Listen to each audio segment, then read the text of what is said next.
Michelle Kennedy, and I will be narrating part 2 of our presentation on not-for-profit entities using World Wildlife Fund as our example company. I'll go through a little more background on World Wildlife Fund, as well as go over some areas of specialized accounting and performance metrics of World Wildlife Fund. I'll apologize in advance that my slideshow won't turn off, so I might have to back the slides up a little bit as I go. World Wildlife Fund was founded in Delaware in 1961 and are now based out of Washington, D.C. With the help of global support, they are able to continue their mission to preserve nature and reduce threats to life on Earth. WWF uses both science-based and client-smart solutions to help in their campaign against wildlife crime. They support Endangered Species Act, and overall their platform is to preserve and conserve the Earth and the inhabitants of Earth. The World Wildlife Fund financial statements from 2018 are what we used to perform our assessment. These financials were published in June of 2019 and were the latest available to use. As Carolyn pointed out in part 1, there are several areas of differences in financial reporting for not-for-profit agencies versus for-profit agencies.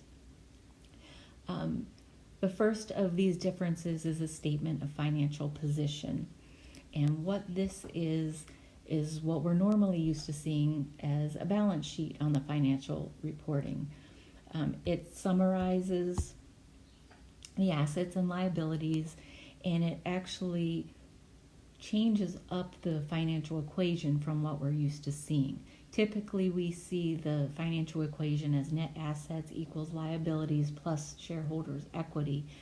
However, there are no shareholders and there are no owners in not-for-profit entities. So the equation is adjusted to net assets equals liabilities plus net assets. Here's the example of the statement of financial position for World Wildlife Fund 2018. And you can see here on the left, it does list all of the assets of the company, and then over on the right, it lists all the liabilities. And you can see on the bottom line that it does fit the equation, the adjusted equation, total assets equals total liabilities plus net assets. The next area of specialized accounting for not-for-profit is what is called the statement of activities. And this is what we're used to seeing as the income statement in financial reporting. It outlines the revenues and expenses for the not-for-profit, and then those revenues and expenses are broken down even further into categories of donor-imposed restrictions or not restrictions, which were defined in the classification section that Carolyn went over in part 1. This area of accounting is a little more complex due to the restrictions and the conditions and the barriers. And WWF does follow the guidance from section 958-605-25 from FASB to help their classification of these activities. This is the statement of activities for World Wildlife Fund, and you can see up in the header row there the additional breakdown of without donor restrictions and with donor restrictions. You can see that on the left side with all the revenues, and then on the right side with all of the operating expenses. There's also an additional column there to list the without donor restrictions and donor restrictions. The next area of difference between for-profit and not-for-profit financial reporting is called a statement of functional expenses. And what this does is outline all of the organizational activities defined by both nature and function. So it's a little more in-depth. Here's the example of the World Wildlife Fund statement of functional expenses. And again, you can see on the header row there, they have 11 different categories there, and these are what are considered their functions. So U.S. programs, international, on over to education, fundraising, etc. All their functions. And then on the left-hand side, you can see grants, contracts, facilities, advertising, all of the nature of each expense listed under each function. So it's pretty complex the way it is broken down for each and every expense of the organization. One other area of difference for not-for-profit financial reporting is taxes. Most not-for-profit entities go to the IRS and request tax exemption. WWF is no different. And upon request, they did receive a determination letter from the IRS allowing them exemption under IRS Section 501C30. And this states that they are exempt from income taxes for any income unless that income stems from unrelated business.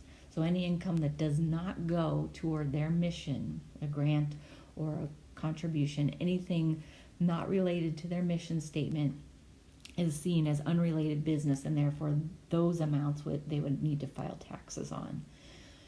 In compliance with this section 501, the WWF files appropriately under Form 990 and 990T for their tax returns. Performance metrics are a critical aspect of not-for-profit organizations because it allows them to evaluate their performance and the impact their organization is having on their mission. WWF measures under ASC 820, and they use evaluation process.